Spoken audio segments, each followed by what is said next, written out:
All right, so the last lesson we're going to have in our sequence and series is finding the sums of infinite geometric series. So all week this week, you guys have been doing finite ones.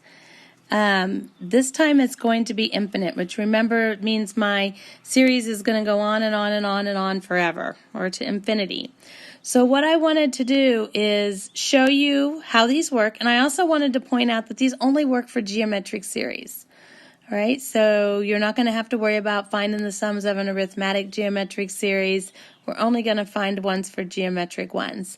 And that is because when I'm working with a geometric series, remember that was an exponential function, and my exponential functions always kind of approach a certain number if I can find, and that's how I know I'm going to be able to find an actual sum for it. If it's not approaching something, then I'm actually not going to be able to find the sum for it. So I kind of want to show you what that looks like visually, and then we'll show you how it actually works. So on number 1, on our first one, we have the series 1/2 plus 1/4 plus 1/8 plus 1/16 plus 1/32 plus, and it keeps going on. So if I plot this, you start seeing my exponential function, but you also notice we know this is going to keep going at this level all the time because my numbers keep getting smaller and smaller and smaller, right? So on this one here, my summation of whatever number, it appears to be, we can actually say this appears to be approaching 1, right? So it's going to get as close to 1 and probably hover around 1. So the sum of that series will be 1. All right. If I look at the second one, 1/5 plus 1/10 plus 1/20 plus 1/40 plus 1/80, I kind of got the same thing happening here, but this time it's approaching 0.4. So the summation of this one appears to be approaching 0.4. Okay. When I look at the third one, I have 1, 3, 9. I'm adding 1 plus 3 plus 9 plus 27, so on. Notice that this is going on, and this I have an exponential, but it's an exponential growth as I go through, and it's not stopping. It's just continuing to go. So these are the ones that cause us some trouble, and this summation does not approach a fixed number. So because it does not approach a fixed number, we say then that the series has no the series has no sum.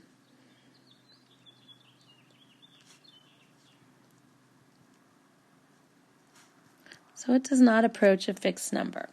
But we do have a formula to find the sum of the infinite geometric series, and that's S sub n equals my first term, A sub 1, over 1 minus r. And then this little condition here is how I know if I'm going to find an answer or not find an answer. So if your ratio, the absolute value of it, the positive of it, is less than 1, so if it's a fraction between 0 and 1, it's going to have an infinite geometric sum. It's going to have a sum. If my ratio is greater than 1, then the absolute value of it is going to have no sum. All right? So if you notice this one, yeah, we could go through and we could find out, like here I was multiplying by 1/2, right? It actually looks like that's what I was multiplying by here too.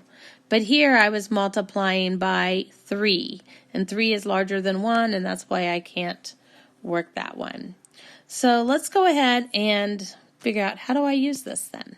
And how do I find them if I can find them? All right, so I have 3 examples for you. And the first one I'm going to look at is we're going to find the sum of our infinite, or our sigma. I'm going to start with term 1. I'm going to infinity. So this is what tells me I've got an infinite series going on. Remember, in my series as I work through here, my 3 is my a sub 1. My 0.7 is my ratio, right? And then my n is the same thing as my I, my term number.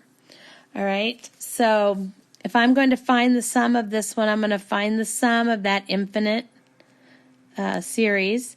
My a sub 1 here is 3 over 1 minus 0, or 0.7, and 0.7 is less than 1, so I know I'm going to be able to work this out. And when I type all that in, I have an answer of 10. All right, let's look at the second one. It's a pretty easy formula to use. I want to find my summation of 1 to infinity, 3, 5/4, I minus 1.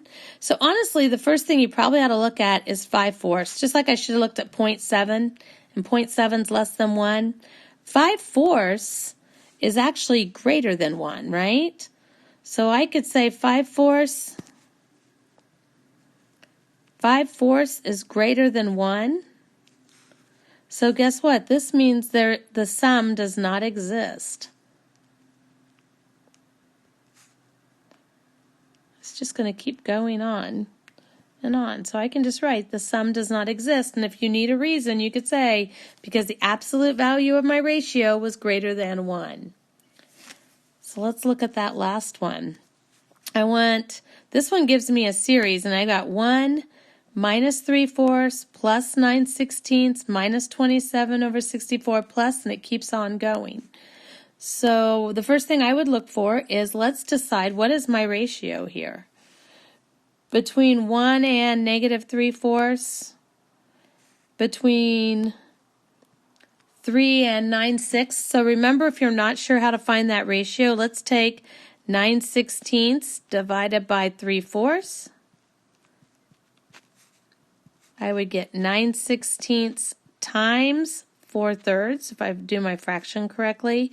So I would get 36 over 48, which I can simplify. 12 goes into both of those, so I would have 3/4. And this is going to be negative. Sorry, I lost my negative sign. This would be dividing by negative 4/3. Okay, so my ratio is going to be negative 3/4, which the absolute value of negative 3/4 is 3/4, which is less than 1. So I know I have a sum. Once I have that, we're going to plug it into our formula. So I'm going to do the summation of this one. My a sub 1 would be 1. So I'm going to do 1 over. And this would be 1 minus my ratio. So 1 minus negative 3/4.